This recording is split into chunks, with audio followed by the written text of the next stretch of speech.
Masechet Ta'anit Daf Vav. On a dit que Rabbi Yitzhak avait béni Rav Nachman lorsqu'ils se sont quittés. Il lui a dit, tu es parfait, Afata Bama Verechecha. Toi aussi, tu es comme cet arbre qui a des beaux fruits, qui a la source qui pousse à côté. Imba Torah, Hare Torah.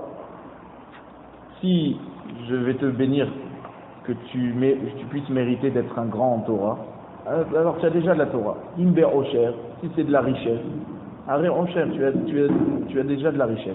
Imbe Vanim, Hare Banim, si c'est pour les enfants, tu as déjà des enfants. Et là, il y a Ratson Shiut Tsetsaem et Aïcha Kemotra. Donc la seule chose que je peux te bénir, c'est que je puisse te souhaiter que tes enfants, ceux qui sortent de toi, puissent avoir toutes ces qualités que tu as. Tanoura Banan, on a enseigné dans la Braïta.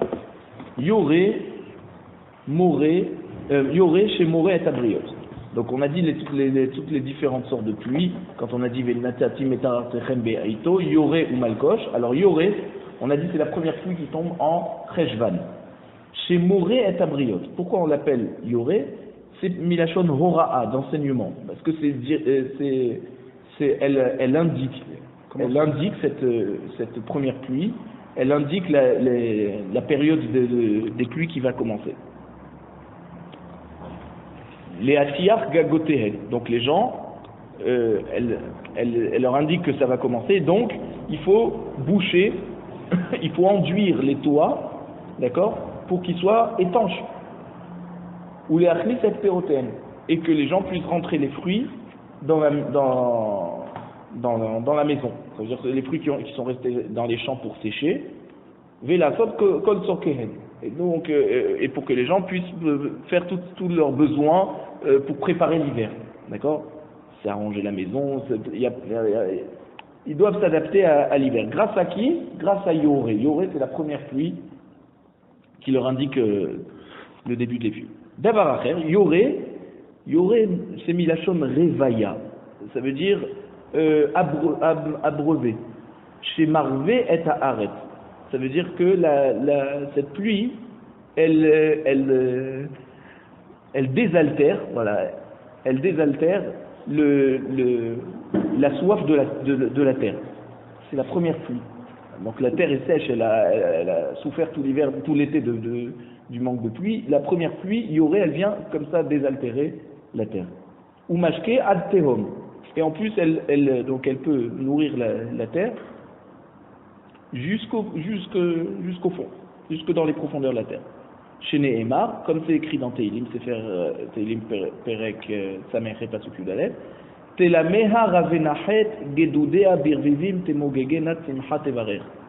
Lorsque David Améler, il fait des louanges à Kadosh Baruch Hu sur les pluies qui tombent sur la terre, il lui dit Telameha Ravenachet, Rave Milachon Revaya, d'accord, donc abreuver. Donc quand tu abreuves par tes pluies les endroits où on a labouré la terre, alors ça tranquillise Gedoudeha, c'est-à-dire les Bnei Adam, d'accord, ça tranquillise les hommes. Et quand tu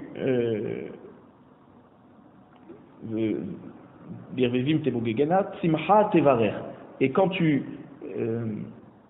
humidifies la terre par les pluies, alors la terre est bénie par le fait que les choses vont pouvoir pousser. Davar Acher, une autre explication, pourquoi on appelle Yoré, chez Yored Benachat Veno Yored Bezaaf. La première pluie, elle tombe tranquillement. Et alors, elle indique quelque chose. Qu'est-ce qu'elle indique? Elle indique au Talmidei Chachamim d'enseigner la Torah de la même manière que la première pluie, elle tombe. Yoré. Yoré, c'est tranquillement. Comme on dit dans Kohelet, Divrei Chachamim benachat nishmaim. Les paroles des Chachamim, c'est en douceur. Il faut les dire en douceur. Eno Yoré. Alors, Eno Yoré est là, chez Machir et Taperot. Alors le Tana il pose la question, il dit mais est-ce que yoré, ça veut pas dire tout simplement, c'est-à-dire, est-ce que yoré, ça veut dire que ça indique qu'il va y avoir une bracha, ou au contraire, yoré, ça peut indiquer qu'il va y avoir une pluie de klala, c'est-à-dire, chez Machir et Aperot, qui va faire tomber les fruits de l'arbre, tellement elle est forte, ou Mashtif et Azraim, et elle va faire des flaques un peu sur là où on a planté des choses, c'est-à-dire que ça va abîmer quand il y a trop d'eau. Ou Mashtif et Ailanot, et elle va aussi donc inonder les arbres et ça va les abîmer. Talmud Lomar, donc le passouk vient nous indiquer Malkosh. Donc yoré, on ne sait pas, est-ce que c'est bien ou pas bien. Donc on suit le passouk qui nous dit Malkosh.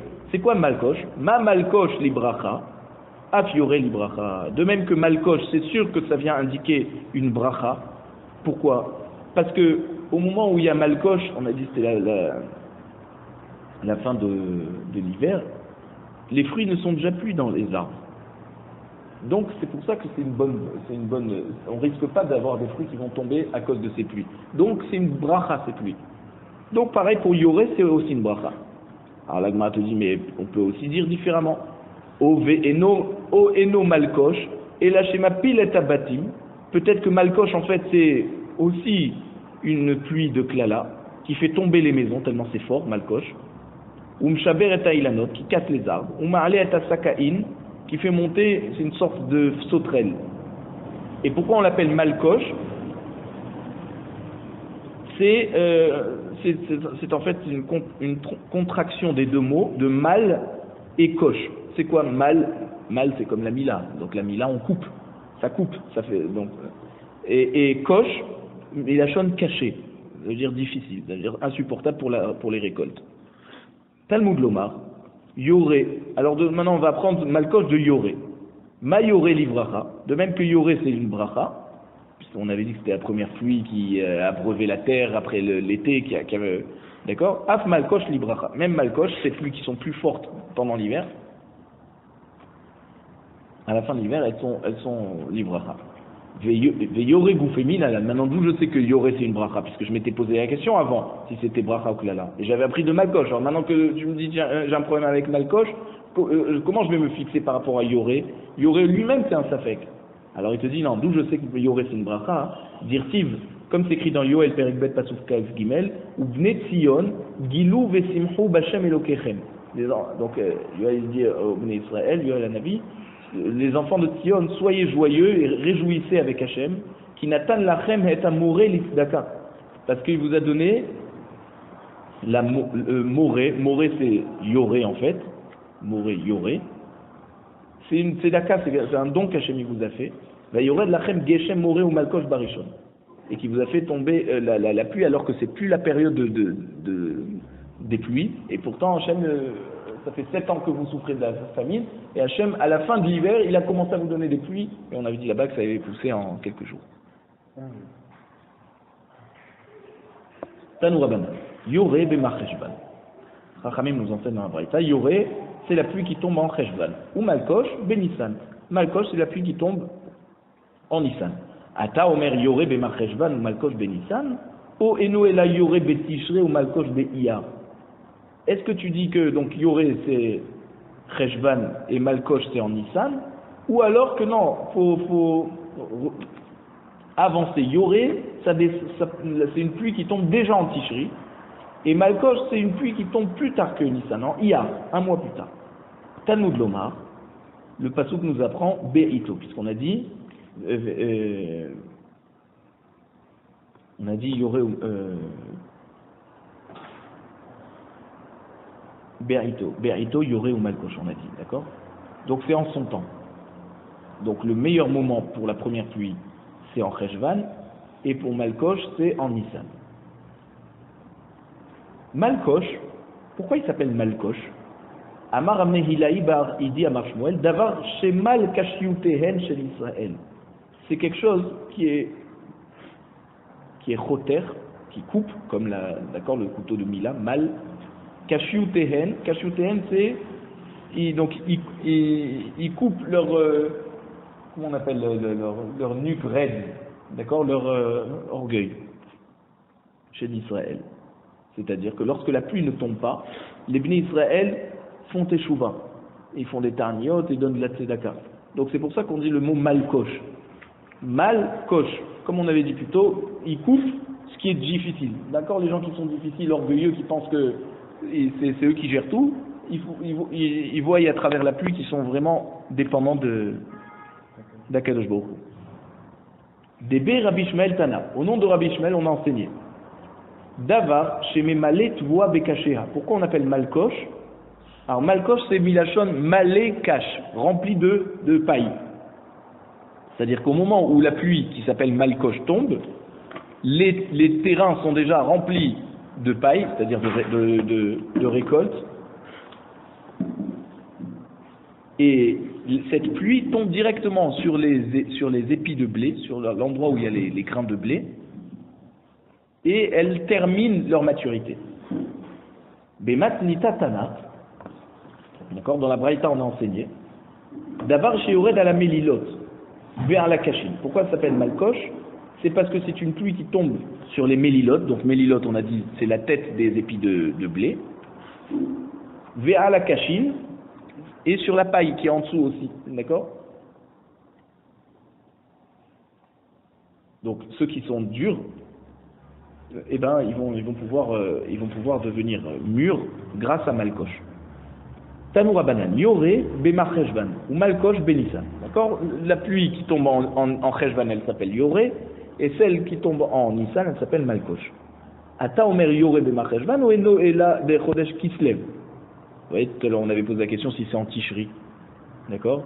Et là maintenant on dit est-ce que c'est cheshvan ou la pluie de yoré, elle peut tomber en kislev.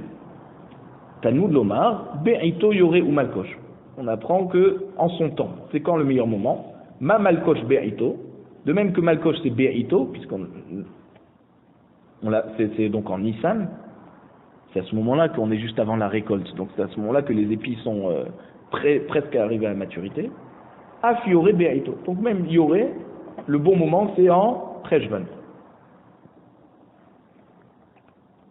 Tanya Idar, Yoré Be'mar Cheshvan ou Malkosh Be'Nissan, dit Rabbi Meir. Vachachamim Omrim Yoré Be'Kislev.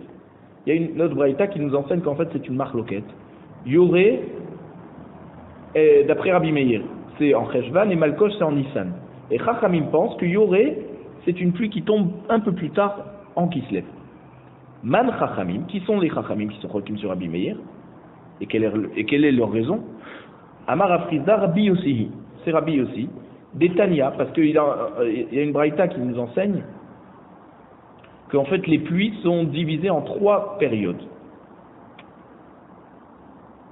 Ezohi Revi Arishona, c'est quoi la première période? Habakira Bishlosha Bemar Cheshvan. Habakira, donc la Bechor, la première période de pluie, elle commence le 3 Cheshvan. Benonit Beshiv Abo. La deuxième période, c'est le 7 Cheshvan. Afila, celle de la fin, d'accord, la dernière période, Beshiva Asarbo. Elle commence le 17 Cheshvan. Dit Rabbi Meir.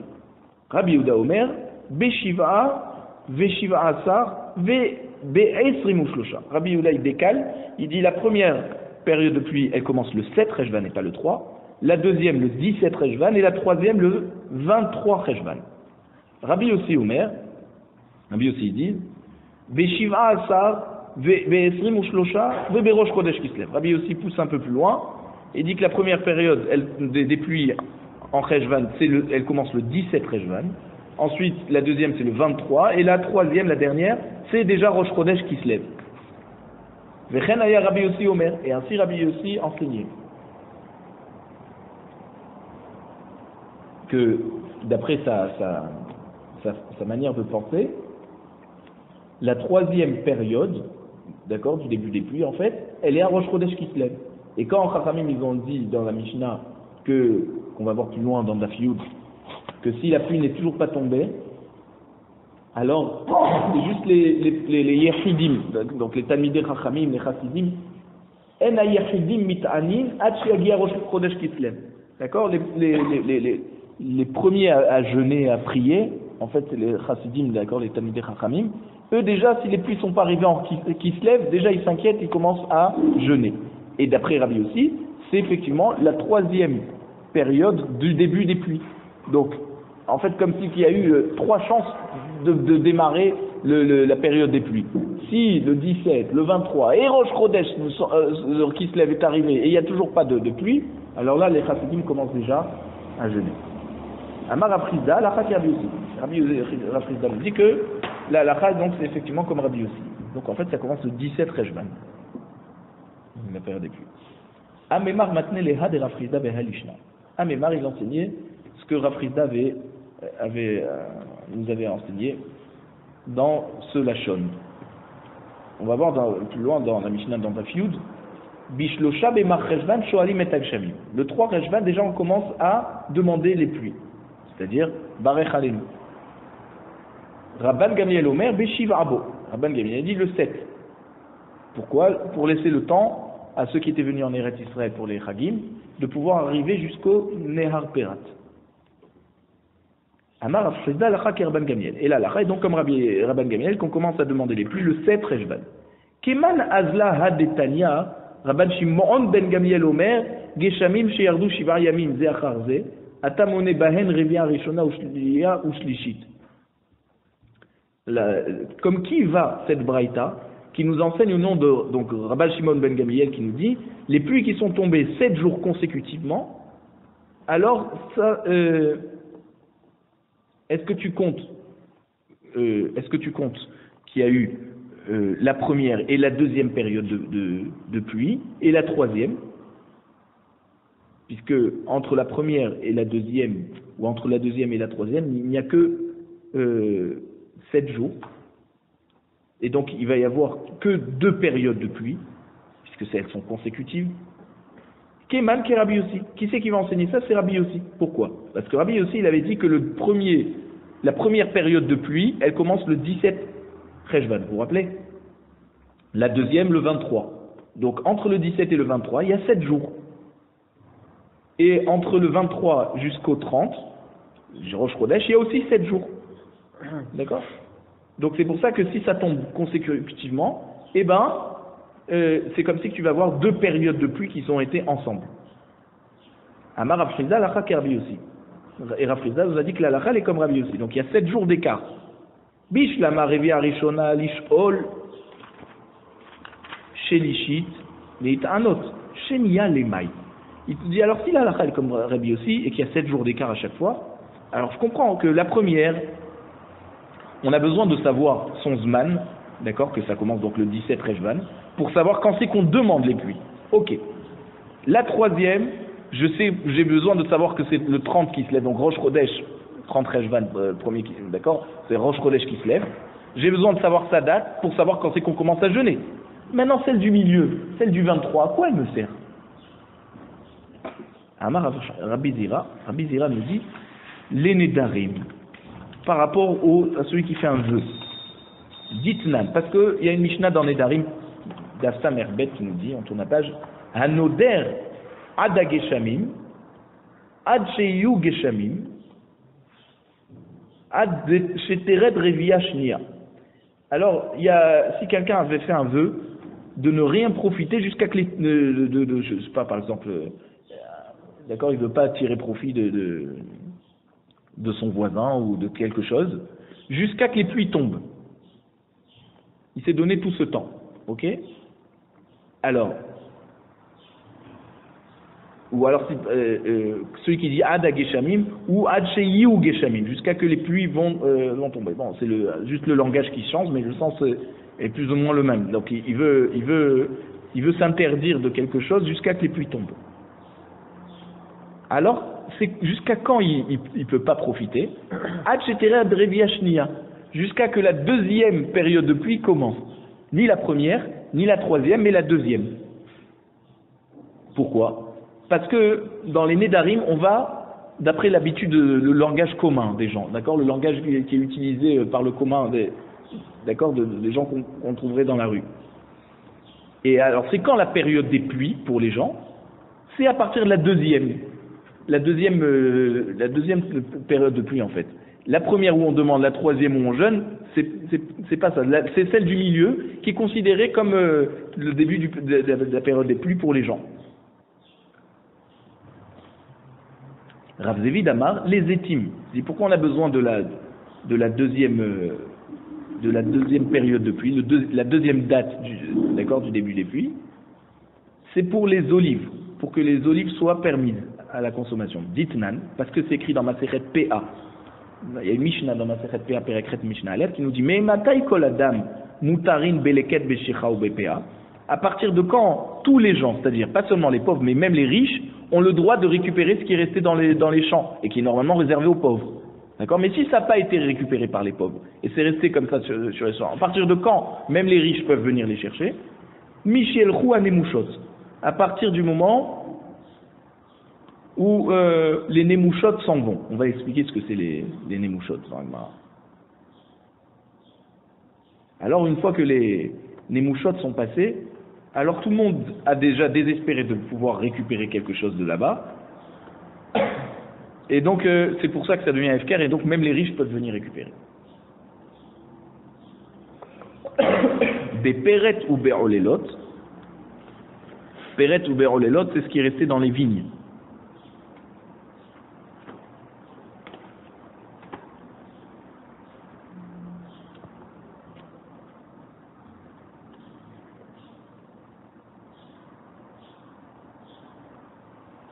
Donc Péret, c'est donc juste pour préciser, les quêtes, c'est les épis de blé qui sont tombés de la main lorsqu'on a coupé. D'accord, on a attrapé des épis de blé, on a coupé, il y en a quelques-uns qui sont tombés par terre.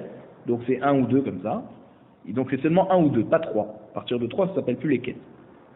Shichecha, c'est quand on fait déjà des tas. Et il a oublié d'accord, il les a attachés, il a oublié une botte de blé. Et ça marche aussi pour les vignes et pour les fruits de l'arbre. PA, c'est à la fin du champ, il met carrément une petite parcelle qui est réservée pour les pauvres. Péret, c'est les grains de raisin qui tombent au moment où on fait la cueillette. Il y a des grains qui tombent comme ça par terre, ça s'appelle péret. Olélot, ça c'est carrément des grappes, des petites grappes, que ceux-là aussi il faut les laisser dans les champs. Donc bépéret ou béolélot, donc les grains qui tombent par terre et les olélot, c'est les petites grappes. Michel Rou Anim Bakerem Beyavou. Une fois que les pauvres sont passés dans la vigne et ils ont cueilli, et ils vont revenir encore. Et quand ils reviennent, alors à partir du moment, s'ils sont revenus, les autres pauvres désespèrent de pouvoir trouver encore quelque chose là-bas. Et donc s'il t'en reste, malgré tout, là même les riches peuvent venir récupérer. Bézétim, les olives qu'on a mitzvah de donner matnot à Anim, on doit donner aux pauvres. Michétéred Revia Shnia, à partir du moment où la deuxième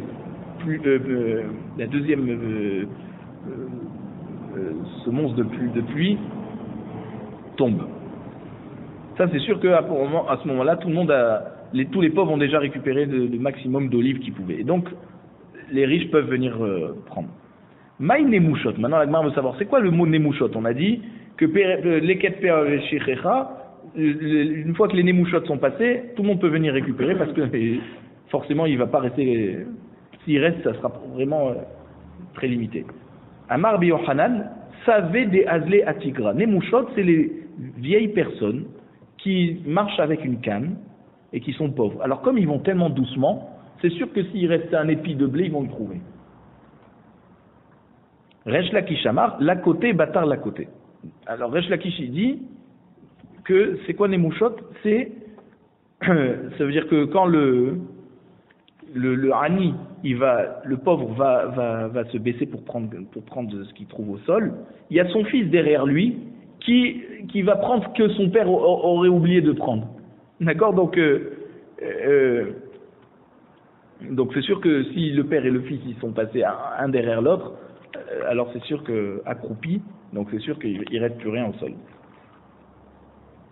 Rav Papa nous enseigne qu'aider les alers bishvili à Réchout. Pourquoi on a besoin de cette deuxième date pour les pluies, donc le 23 Cheshvan? C'est pour savoir si on a le droit d'aller dans les sentiers qui sont au milieu des champs. Est-ce qu'on a le droit de passer faire un raccourci, d'accord, dans les champs du voisin? Et donc forcément, on a le droit seulement s'il ne va pas y avoir de dommages qui va être causé aux récoltes. Alors il te dit à partir de la deuxième période des pluies, là on peut déjà passer. Des Amar, parce que Mar il a enseigné dans Baba Kama, une braïta dans Baba Kama, d'aspect Aleph.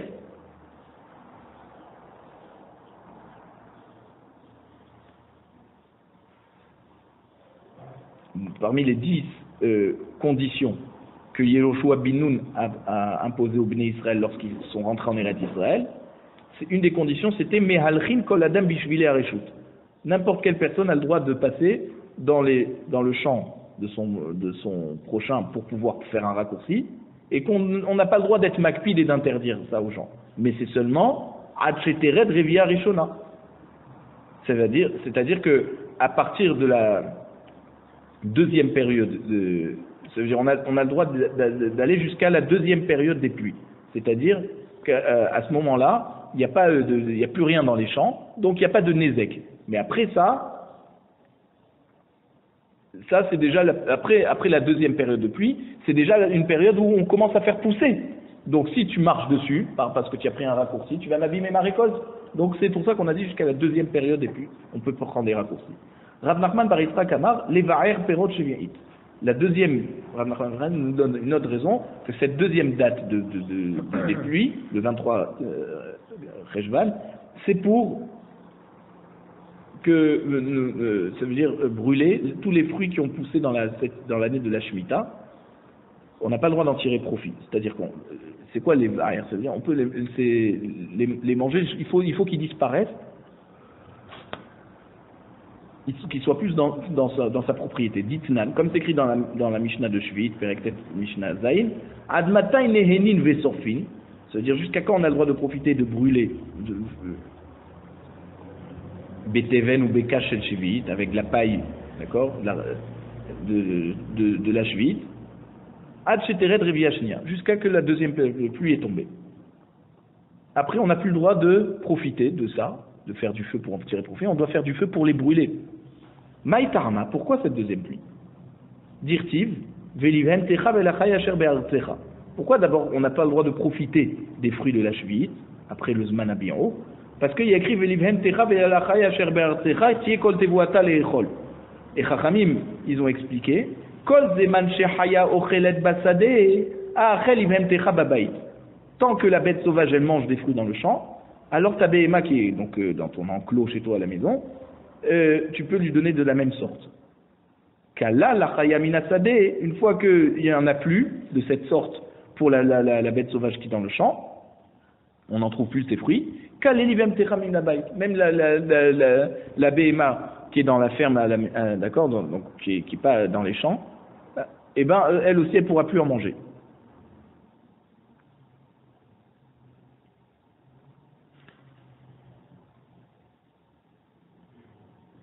Amar Rabbi Abahu, Maïlachon Revia. Maintenant, pourquoi on appelle ça, les trois périodes de pluie, on les appelle des Revia? Alors, Davar chez Rovea et Takarka. Parce que c'est quelque chose qui est Rovea, qui pénètre le sol. Comme la pluie, quoi. Ked Rav Yehuda. De Amar Rav Yehuda, Mitra Ba'ala de Ara'u.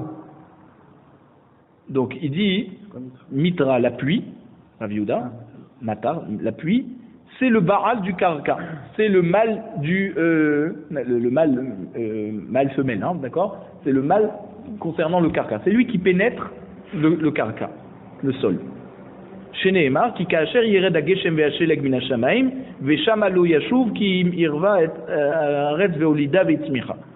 D'accord? Donc c'est un pasuk dans Yeshaïa qui parle de la pluie qui tombe et qui utilise un terme comme d'un rapport humain. Lorsque la pluie tombe sur la terre, elle fait pousser les fruits. Donc c'est comme un mari qui va avec sa femme et qui fait des enfants, qui provoque qu'elle va pouvoir faire venir des enfants au monde. Rabbi Abaou nous dit, c'est quoi cette Revi'a, la première pluie? Eh ben, c'est de quoi rentrer au sol un téphar, c'est-à-dire presque 10 cm de pluie dans le sol. Il faut que la surface de la terre, elle soit un téphar mouillé. Et si on a déjà ça, même si après il n'y a plus de pluie, on n'a plus besoin de jeûner. Shenia, kedela goufba pichavit. La deuxième pluie, il faut que le sol soit rempli d'eau, de manière à ce que, même s'il n'y a plus de pluie qui va tomber, en prenant de la terre mouillée du sol, on peut en faire du ciment et boucher une bouteille de vin. À l'époque, on bouchait avec du ciment. Amar Afrizda Geshamim Sheyardu Kedelagouf Ba'en Pichavit En Ba Mishum Ve'atzar. Afrizda nous dit, du moment où il y a eu assez de pluie pour que si tu prends de la terre, tu peux en faire un peu du ciment et boucher une bouteille de vin, eh ben, déjà tu n'es plus dans la catégorie de Ve'atzar et Tashamaim. Si Hachem va arrêter le ciel, donc déjà on n'est plus dans une configuration de klala, de malédiction. Et donc cette année-là, déjà, on ne peut pas dire qu'il y a eu cette malédiction. V'amar Afrizda Geshamim Sheyardu Kodem Ve'atzar En Baem Mishum Ve'atzar. C'est-à-dire, Rafrizda nous dit les pluies qui sont tombées avant le Zman Kriyat Shema où on dit Ve'atzar et Tashamaim, alors c'est un siman bracha qu'il n'y aura pas de Ve'atzar. Il n'y aura pas de klala. Amar Abaye, lo amaran, et la Kodem Ve'atzar de Urta. Abaye dit, qu'est-ce qu'il a voulu dire Rafrizda? C'est avant le Zman de Kriyat Shema, mais du soir ou du matin? Non. Et là, Kodem Ve'atzar de Urta. C'est le Zman Kriyat Shema du soir. C'est-à-dire que les pluies sont tombées en journée. Là, c'est bien. Aval Kodem Ve'atzar de Tzafra, Yesh Ba Mishum Ve'atzar.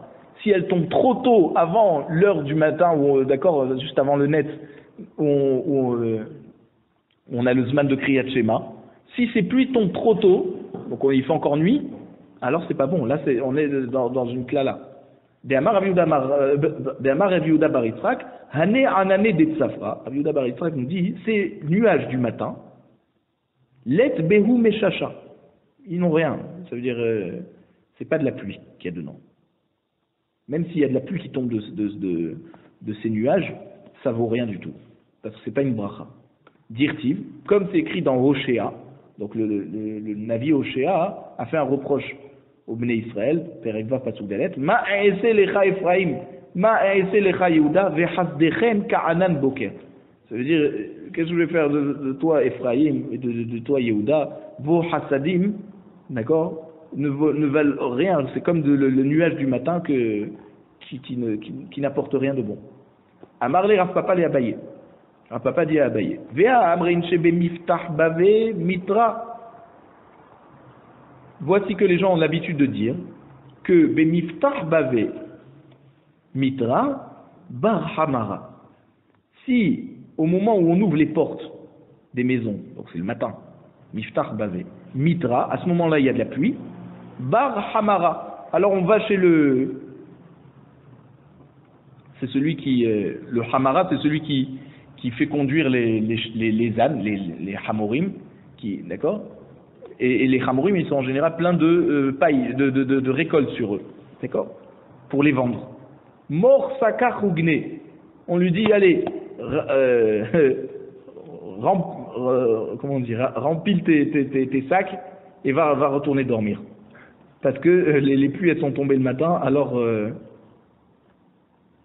alors si les pluies, elles sont tombées le matin, c'est pas la peine que tu vas chercher à vendre d'accord, parce que ça va coûter pas cher. Parce que tout le monde va en avoir. D'accord, donc c'est pas la peine d'aller vendre parce que tu vas pas vendre ça cher. Ramène ça chez toi. Donc c'est bien la pluie qui est tombée le matin. L'eau kashia. Ha diktir be'aiva, ha diktir ba'anane. te dis que les gens disent que c'est bien, la pluie qui tombe le matin, c'est un siman bracha, c'est le matin, on a vu que les nuages étaient très épais. Diktir be'eva, les nuages étaient épais. Donc ça prouve qu'il va y avoir beaucoup de pluie. Et ce que a dit Abaye que les nuages du matin ne valent rien, diktir ba'anane, ça veut dire que c'est des nuages faibles. Amar Rav Yehuda, Tava les chata des tevet armalta. Rav Yehuda nous dit que Tava les chata, c'est bien pour l'année, des tevet armalta, que le mois de tevet est comme une veuve. C'est quoi comme une veuve? C'est-à-dire au mois de tevet, il n'y a pas de pluie. Il dit c'est un bon siman. Pourquoi? Il y en a qui disent Ika de Amri, il y en a qui disent des lo bari tarbitse. Parce que grâce à ça, comme il n'y a pas de pluie pendant le mois de Tevet, alors les gens vont sortir pour aller au Beth Midrash étudier la Torah. Donc grâce à ça, il y aura moins d'imbéciles sur terre, et donc c'est pour ça que c'est une bonne année. Lo bari tarbitse. Ve'ika de Amri, il y en a qui disent des lo shakil shud fana. C'est parce que grâce au fait qu'il n'y aura pas de pluie pendant le mois de Tevet, alors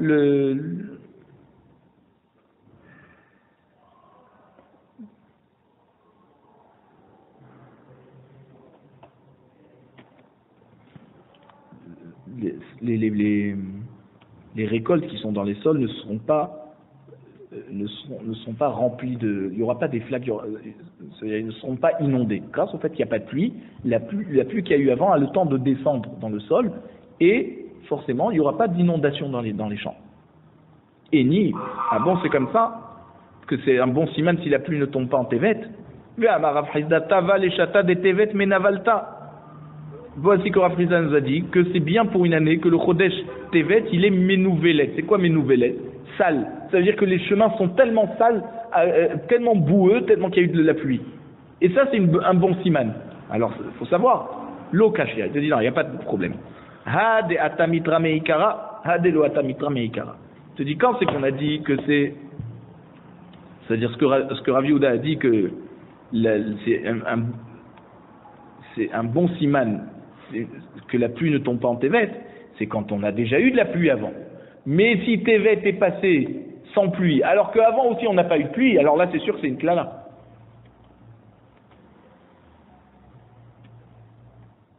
Ve'amar Rav Hizda geshamim sheyardu al miktsat medina ve'al miktsat medina lo yardu en b'hem mishum be'atza. Rav Hizda nous dit s'il y a des pluies qui sont tombées à une partie du pays, dans l'autre partie du pays il n'y a pas eu de pluie, ça s'appelle pas ve'atza. On ne peut pas considérer que cette année-là est une année maudite, d'accord? Que la terre ve'atzar et tachamim, que le ciel s'est arrêté, parce qu'on voit que le ciel ne s'est pas arrêté pour tout le monde.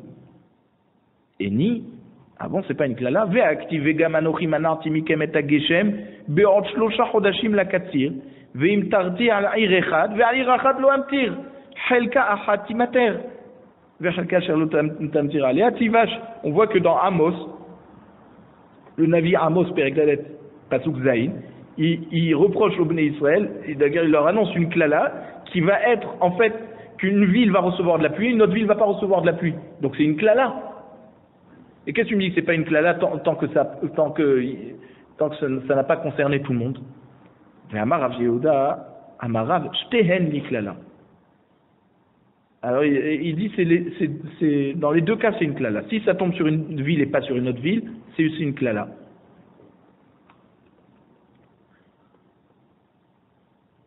Mais il dit que même sur la ville où c'est tombé les pluies, c'est aussi une klala.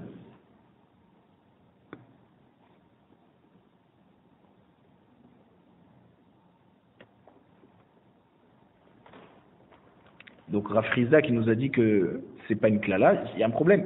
Donc on va répondre lo kashia. Il n'y a pas de question. Ha de atatuva, ha de atakideme baele. Alors, quand on a dit que si la pluie tombe sur une ville et pas sur une autre, c'est une klala, c'est qu'il y a eu beaucoup de pluie.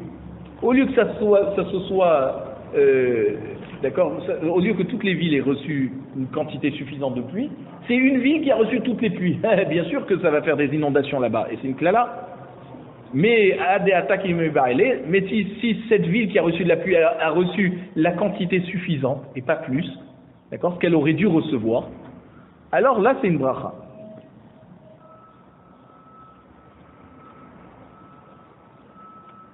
Amar Ravashi, Daïkanami. Ravashi dit tu peux être médaillé avec même du pasouk. Dirtiv Timmater. Il y a écrit en fait Chelka Achat Timmater. Ça veut dire une parcelle va recevoir de la pluie. Tehem Mekom Matar. Ça veut dire à cette pluie, il y aura l'endroit de Matar. Matar c'est. C'est-à-dire cette pluie, elle aura tout reçu, c'est-à-dire cette parcelle aura reçu toute la pluie, donc bien sûr elle va s'inonder. Shmarmina. Déduit d'ici que donc c'est ça, ça veut dire que ça va inonder. Amar Rabbi Abaou, mais matin mevarchina la geshamim. Rabbi Abaou pose la question, à partir de quand on commence à bénir, on fait la bracha des pluies. C'est quoi la bracha des pluies? Hodou l'Hachem Kitov.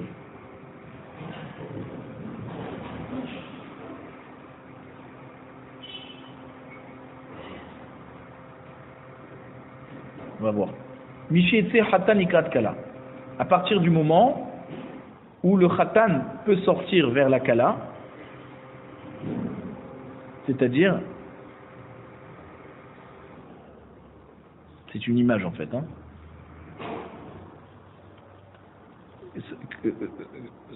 Ça saute un petit peu, ça veut dire que il y a une goutte qui tombe sur une autre goutte. Ça veut dire il y a une goutte qui tombe sur une goutte qui est déjà sur le sol. Et donc ça fait comme un petit saut, comme le khatan qui sort joyeux vers la kala. Maïm Mevarer, quelle est la bracha qui fait? Amar Aviuda Amarav, Modim anachnu lach Hashem Elokenu, alkol tipa vetipa shoratalan. Merci à quel beaucoup sur chaque goutte que tu as fait tomber. Vers Rabbi Yochanan Mesaimba, Rabbi Yochanan terminait cette bracha en disant Ilou pinu maleshira kayam ulshonenu rina kahamon galav vesiftotenu shevar kemecha verakia. Donc toutes les phrases qu'on dit dans le Nishmat Kol Chai, ad al ya'azvunu rachamecha Hashem Elokenu velo azavunu baruch Hashem Elokenu melech haolam d'accord, rova odaot. D'accord, qui nous a pas abandonné et d'accord, on remercie Akadosh Baruch Hu. C'est quoi Rova Odaot, Velo Kol Odaot? Tu remercies Hachem sur la majorité des bonnes choses qu'il t'a fait, pas sur toutes les bonnes choses. Amar Rava Ema El Haodaot. Non, faut pas dire El Haodaot, Rova Odaot, faut dire Baruch El Haodaot, le Dieu qu'on remercie. Amar Rav Papa Hilkar, c'est pour ça que Rav Papa nous dit, comme Rabbi Yochanan nous dit Rova Odaot et Rava nous dit Kel Odaot, alors Nimrinu les Tarvayo, on va dire les deux. On va dire Baruch Kel Odaot ve Rova Odaot.